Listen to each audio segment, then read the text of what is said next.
अस्सलामुअलैकुम dear students. आज के इस लेक्चर में हम ninth class physics unit number 4 turning effect of a force article 4.4 torque और मूवमेंट ऑफ अ फोर्स इसको डिस्कस करेंगे। तो आइए स्टार्ट करते हैं आज का लेक्चर।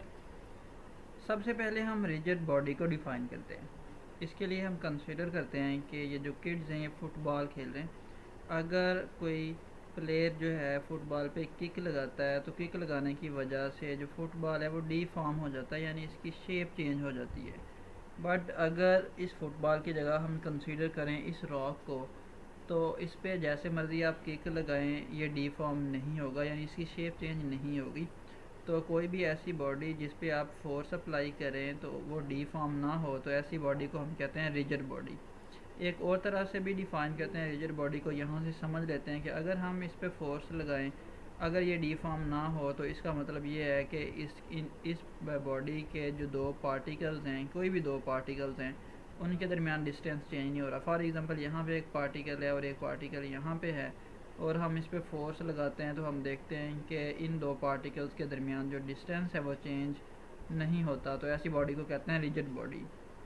तो इसको अब डिफ़ाइन करते हैं, रीड कर लेते हैं साथ। If the distance between all pairs of particle of the body do not change by applying a force then it is called a rigid body. In other words, a rigid body is the one that is not deformed by force or forces acting on it. यानी ऐसी body जो कि D Pharm ना हो जब उस पर कोई फोर्स या फोर्सेस एक्ट करें, तो ऐसी बॉडी को कहते हैं रिजिड बॉडी। अब हम टॉर्क को डिफ़ाइन करते हैं। टॉर्क को डिफ़ाइन करने के लिए हम एक एग्जांपल कंसीडर करते हैं डोर की। आप जब भी डोर को ओपन करते हैं तो आप इसके हैंडल पे फोर्स लगाते हैं। तो जब आप हैंडल पे फोर्स लगाते हैं तो आप देखते हैं कि जो डोर है वो स्ट्रेट लाइन में मूव नहीं करता, बल्कि वो इस सर्कुलर पाथ में मूव करता है और ऐसे एक टर्न लेता है। तो यही जो फोर्स की वजह से जो टर्न आया है इस बॉडी में यानी डोर में, तो ये जो फोर्स की वजह से टर्न है इसी को हम कहते हैं कि ये टॉर्क है। यानी जो turning effect of a force है उसी को हम बोलते हैं कि वो टॉर्क है। ये इसका दूसरा नेम है मूवमेंट ऑफ द फोर्स। इसकी डेली लाइफ में बहुत सारी एप्लीकेशंस हैं। जैसा कि अगर आपको पानी चाहिए तो आप टैप ओपन करते हैं, इसके लिए आप इस टैप के हैंडल पे फोर्स लगाते हैं और फोर्स जो है इसको रोटेट करवाती है, इसको टर्न करवाती है। अगर आपने कोई नट को ओपन या इसको क्लोज़ करना हो, यानी लूज़ या टाइट करना हो, तो आप स्पैनर का यूज़ करते हैं, तो वहाँ पे भी आप फोर्स लगाते हैं और फोर्स की वजह से टर्निंग इफ़ेक्ट प्रोड्यूस होता है। तो ये सारी की सारी टॉर्क की एप्लीकेशंस हैं। अब आपकी बुक में इससे रेलिवेंट डेफिनेशंस हैं। अब हम वन बाय वन उनको डिफ़ाइन करते हैं। तो फर्स्ट डिफ़ाइन करते हैं एक्सिस ऑफ रोटेशन को। एक्सिस ऑफ रोटेशन वो स्ट्रेट लाइन होती है जिसके अराउंड कोई बॉडी रोटेट कर रही होती है। फॉर एग्ज़ाम्पल अगर आपने कभी गौर किया हो, जो आपकी बाईसाइकिल है या बाइक है उसका जो व्हील है वो उसके एक्सल के अराउंड जो है वो रोटेट करता है। तो यानी उसका जो एक्सल होता है व्हील का, व्हील उस एक्सल के अराउंड घूमता है। तो वो जो एक्सल है, जो लाइन उस एक्सल में से पास करती है स्ट्रेट लाइन, वही व्हील का एक्सिस ऑफ रोटेशन होता है। अब आप यहाँ पे भी देख सकते हैं इस एनिमेशन में, यहाँ पे इस एनिमेशन में आप देखें कि ये एक स्ट्रेट लाइन है और इस स्ट्रेट लाइन के अराउंड जो है वो अर्थ रोटेट कर रही है। तो इसको कहते हैं axis of rotation of earth. ये स्ट्रेट लाइन आप देख रहे हैं, तो अर्थ जो है वो इस स्ट्रेट लाइन के अराउंड रोटेट कर रही है, तो इसे कहते हैं axis of rotation of earth. तो ये था एक्सिस ऑफ रोटेशन की डेफिनेशन। अब इसको रीड भी कर लेते हैं। The straight line around which all other points of the body moves in a circle.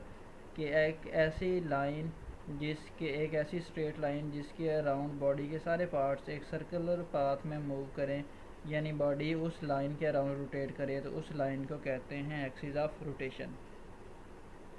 Next हम डिफ़ाइन करते हैं line of action of force को।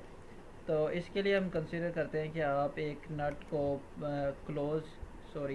इसको लूज़ या टाइट करना चाहते हैं, तो इसके लिए आप स्पैनर का यूज़ करते हैं और फोर्स अप्लाई करते हैं। वो लाइन जिसके लॉन्ग फोर्स एक्ट करती है उसे कहते हैं line of action of force, जैसा कि आप यहाँ पे देख रहे हैं। तो जिस लाइन के लॉन्ग फोर्स एक्ट करती है उसे कहते हैं line of action of force. The line along which a force acts is called line of action of force. दूसरी डेफिनेशन है मोमेंट आर्म की। अभी हमने एक्सिस ऑफ रोटेशन को डिफ़ाइन किया था, यानी वो लाइन जिसके अराउंड बॉडी रोटेट करती है। अब अगर ये नट है तो नट जो है वो इस बोल्ट के अराउंड रोटेट करता है, तो ये बोल्ट इस नट का एक्सिस ऑफ रोटेशन है। तो एक्सिस ऑफ रोटेशन और line of action of force के दरमियान जो परपेंडिकुलर डिस्टेंस होता है उसे हम कहते हैं मोमेंट आर्म, और इसे कैपिटल एल से डिनोट करते हैं। अब इसको यहाँ से रीड कर लेते हैं। The perpendicular distance between the axis of rotation and the line of action of the force is called moment arm. अब हम उन फैक्टर्स को डिस्कस करते हैं जिन पे टार्क या moment of a force depend करता है। इसके लिए अगेन हम स्पैनर की एग्जांपल कंसीडर करते हैं। जहाँ पे आप दो स्पैनर देख रहे हैं और दोनों स्पैनर की मदद से एक नट को जो है वो हम सपोज करते हैं कि हम इस नट को टाइट कर रहे हैं। तो अगर स्पैनर की लेंथ ज़्यादा होगी तो ये आसान होगा कि नट जो है वो इजीली टाइट हो जाए। अगर स्पैनर की लेंथ कम होगी तो जो टर्निंग इफ़ेक्ट है फोर्स का वो कम होगा, यानी नट को टाइट करना मुश्किल होगा। तो यहाँ पे हमने देखा कि अगर स्पैनर की लेंथ ज़्यादा हो तो आसान होता है नट को टाइट या क्लोज़ करना। इसकी वजह यह है कि अगर लेंथ ज़्यादा है स्पैनर की तो जो मोमेंट आर्म है, यानी जो डिस्टेंस है perpendicular distance between line of action of force and axis of rotation, उसकी वैल्यू ज़्यादा हो जाती है। तो टर्निंग इफ़ेक्ट भी ज़्यादा होता है जिसकी वजह से नट को टाइट करना आसान है। और दूसरा फैक्टर है फोर्स। अगर ज़्यादा फोर्स लगाएंगे तो ज़्यादा टर्निंग इफ़ेक्ट प्रोड्यूस होगा अगर मोमेंट आर्म को सेम रखें, और अगर कम फोर्स लगाएंगे तो कम टर्निंग इफ़ेक्ट प्रोड्यूस होगा। तो टर्निंग इफ़ेक्ट ऑफ फोर्स को ही बोलते हैं हम टार्क। तो यहाँ से हमने सीखा टार्क दो क्वांटिटीज़ पे डिपेंड करता है, फोर्स पे डिपेंड करता है और मोमेंट आर्म। इसको मैथमेटिकली इस तरह से राइट करते हैं, टार्क को डिनोट करते हैं टाउ से जो कि ग्रीक लेटर है, और ये डिपेंड करता है फोर्स पे और मोमेंट आर्म पे। फोर्स को कैपिटल एफ और मोमेंट आर्म को कैपिटल एल से डिनोट करते हैं। अब इसका ऐसा यूनिट देखते हैं। यहाँ से आप देख सकते हैं कि जो फोर्स का ऐसा यूनिट होता है वो होता है न्यूटन, और जो लेंथ का यानी डिस्टेंस का यूनिट होता है वो होता है मीटर। तो यहाँ से हमारे पास जो टार्क के ऐसे यूनिट बनते हैं वो बनते हैं न्यूटन मीटर।